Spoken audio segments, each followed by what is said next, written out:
No cameras were rolling, no stage lights, no backup dancers, just a quiet conversation, years in the making, that the world wasn't supposed to hear. After Tina Turner's death in 2023, tributes poured in from every corner of the globe. Presidents, rock stars, survivors, everyone had something to say. But the one voice that mattered most stayed silent for a long time. When Erwin Bach finally spoke, it wasn't a press release, it wasn't a polished tribute. It was something far more unsettling, the kind of honesty that makes you realize you never fully knew someone you thought you did. He talked about the kidney, about what she said the night before the surgery, about what she left behind that no one expected. And once you hear it, the entire story of Tina Turner looks different. Not the legend, the woman. She was born Anna Mae Bullock in Nutbush, Tennessee in 1939, and the word home was already broken before she was old enough to understand what it meant. Her parents, Zelma and Floyd Bullock, fought constantly, a volatile cycle of tension and emotional damage that set the tone for everything that followed. When Anna Mae was just 11 years old, her mother walked out the door and didn't come back. Not for her.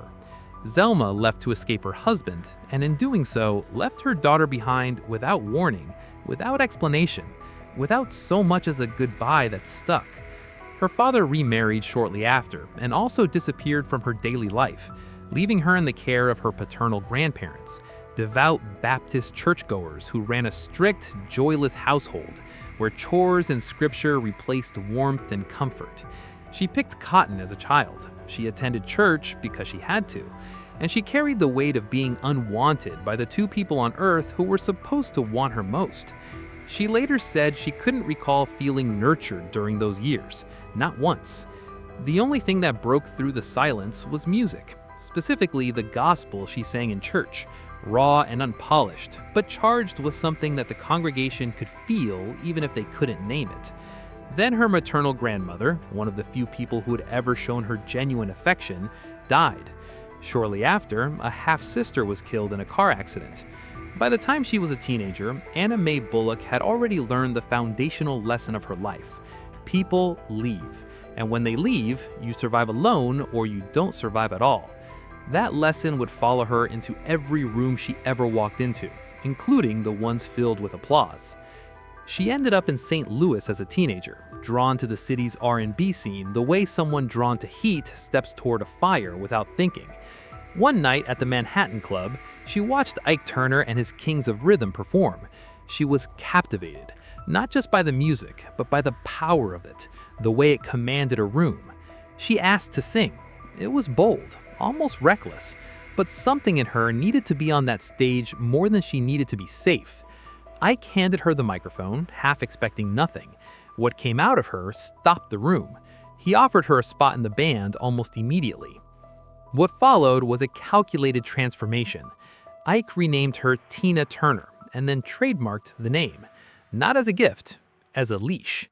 If she ever tried to leave, the name left with her only at his discretion. He controlled the finances, the bookings, the image, the wardrobe. He decided what the act looked like, what it sounded like, and who Tina was allowed to be off stage. But on stage was where the leash couldn't quite reach. When she performed, something broke through the control, a wildness, a physical ferocity, a voice that seemed too large for any single room to contain. Audiences didn't just watch her, they were shaken by her. And Ike knew it. She was becoming bigger than him, and they both knew that too. The Ike and Tina Turner review became one of the most electrifying live acts of the 1960s and early 1970s. They opened for the Rolling Stones. They toured relentlessly across the US and Europe. Proud Mary became an anthem. River Deep, Mountain High left critics grasping for adjectives. From the outside, they were a powerhouse, a musical marriage built on chemistry, ambition, and mutual hunger for success. From the inside, Tina was being beaten, regularly, methodically, sometimes before shows, sometimes after, sometimes in the months where the violence found its own dark rhythm. She performed in sequined costumes that hid bruises. She smiled for cameras while running the calculations of how to survive the night. The stage was the only space where she had any power, any space that felt like her own, and even that had been given to her by the man hurting her. The cruelty of that contradiction is almost too much to sit with. She left in 1976, mid-tour. After a brutal attack in a limousine on the way to a show, she walked away with nothing but the name she had been given, and her willingness to fight to keep it. During the divorce proceedings, she asked for no alimony, no property, no royalties from the years of work they had built together. Just Tina Turner. 3 words. That was all she took. What followed was a stretch of time that the music industry would prefer not to remember, because it exposes how quickly it forgets. She slept on friends' couches. She used food stamps. She cleaned houses to make rent. She played Vegas lounges for half-empty rooms where people nursing drinks barely looked up. The industry had already written its verdict. She was Ike's act, not her own. Without him, she was a footnote. She kept performing anyway, not because she had a plan, because it was the only thing she knew how to do, and she refused to stop knowing how to do it. She took any gig that called. She did television appearances that felt beneath her, and commercials that paid the bills. And then whatever time she had left over, she was quietly, deliberately rebuilding herself, not just professionally, but from the inside. She started working with new producers, experimenting with rock and pop sounds that Ike had never allowed her to touch. She was 44 years old, which in the pop music industry of the early 1980s was not a selling point. It was practically a eulogy. Private Dancer was released in 1984, and it detonated. What's Love Gotta Do With It hit #1 on the Billboard Hot 100. 3 Grammy Awards followed. The album sold over 10 million copies worldwide.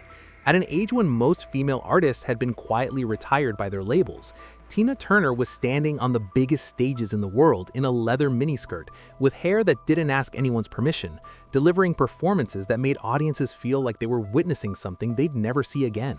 She wasn't just back, she was operating at a level she had never been allowed to reach before. Better Be Good to Me, I Can't Stand the Rain, every song sounded like a door being kicked open. Every performance looked like a woman who had decided she was done apologizing for taking up space. It was one of the most complete artistic reinventions in the history of popular music, and it happened because someone the industry had counted out refused to count herself out. What most people don't know, what rarely gets discussed alongside the Grammys and the comeback headlines, is that the transformation had already been happening internally for years, before the record sales confirmed it publicly.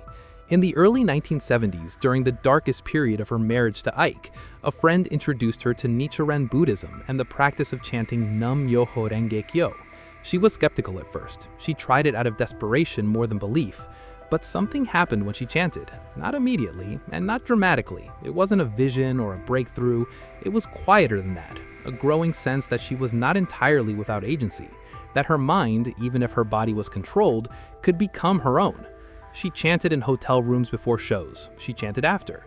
She built the practice into the margins of a life that gave her very little margin at all. Buddhism didn't tell her to leave. It didn't tell her what to do. What it gave her was a framework that centered personal responsibility, inner power, and the radical idea that suffering was not inevitable, that the conditions of your life were not fixed. For a woman who had been told implicitly and explicitly that she was worth exactly what someone else decided she was worth, that idea was not a small thing. It was the seed of everything that came after. By the time she finally walked away from Ike, the chanting had already helped her believe, on some cellular level, that walking away was possible, that she could survive it, that there was a self on the other side of that door worth surviving for. She talked about Buddhism openly throughout her career, which was unusual for a Western celebrity of her profile at the time. In 2010, she released Beyond, an album of Buddhist chants merged with other spiritual traditions. Not a commercial project, but a personal one. A public acknowledgement that her faith wasn't a private footnote to her fame. It was the foundation. Without it, there might not have been a Private Dancer. There might not have been a second act at all. And then there was Erwin. He appeared in 1985 at the Dusseldorf airport, a German music executive assigned to welcome her during a European stop on her world tour. She was 46. She had been through enough to fill several lifetimes, and had mostly decided that the version of love she had experienced was not something she needed more of. But something about him was different, and she felt it immediately. She didn't act on it. She had too much scar tissue for that. Instead, they became friends. Slowly, carefully, over months, and then years. in the way that real trust is actually built. He was patient in a way that had no agenda behind it. He didn't want anything from her. He wasn't managing her image or taking a percentage. He just showed up consistently, without pressure, and waited for her to decide what she wanted. It took her a long time to decide. 27 years, to be exact. They married in 2013 at their lakeside estate in Switzerland, where Tina had become a citizen, quietly stepping away from a country that had given her fame, but also a great deal of pain. The ceremony was intimate. Oprah was there, Bryan Adams was there, but it wasn't the wedding that defined what Erwin meant to her. It was what happened 4 years later. By 2017, Tina was in kidney failure, a consequence of the hypertension she had battled for years, a condition that her doctors had long warned her about. She needed a new kidney. She later admitted in interviews that she had been prepared to let go, that she had made a kind of peace with dying rather than spending her remaining years connected to dialysis machines, dependent and diminished. Erwin donated one of his kidneys to her. He was tested, he was a match, and without hesitation, he gave it. She wrote afterward that she had been ready to die, and that his gesture had handed her life back in a way she hadn't asked for and didn't feel she deserved. That it had undone something in her that she didn't know was still knotted. After Tina's death in May 2023 at the age of 83, Erwin eventually spoke publicly about their final years together, about what she had been like in the quiet of their home in Switzerland, away from the mythology and the retrospectives. He described the woman who had found peace, not the kind of peace that comes from forgetting, but the kind that comes from having processed everything, carried it, and set it down deliberately. She had done the work. She had lived with full consciousness of what her life had been, and she had chosen, actively chosen, to spend the last chapter of it in joy. He said she was happy, not performing happiness, actually happy. The posthumous release of Hot For You Baby, a previously unheard track, gave fans a final sonic document, her voice undiminished, bridging the R&B of her earliest years with the rock-edge defiance of her solo peak. The Broadway musical Tina took on new emotional weight after her death, filling theaters with audiences who were no longer just celebrating a legend, but grieving a loss that felt strangely personal. New international productions have since opened. University courses now include her life as curriculum. Domestic violence advocacy organizations continue to invoke her name and her story as evidence that survival is not just possible, but transformative. She said it herself in the HBO documentary released just before her death. It wasn't a good life, but the second half was. That line contains everything: the acknowledgement, the refusal to pretend, and the insistence on the joy that came after. Tina Turner didn't get a clean story. She got an honest one, and she turned it, through will and faith and time and one man's kidney, into something that outlasted all of it. Her voice is quiet now, but it still carries.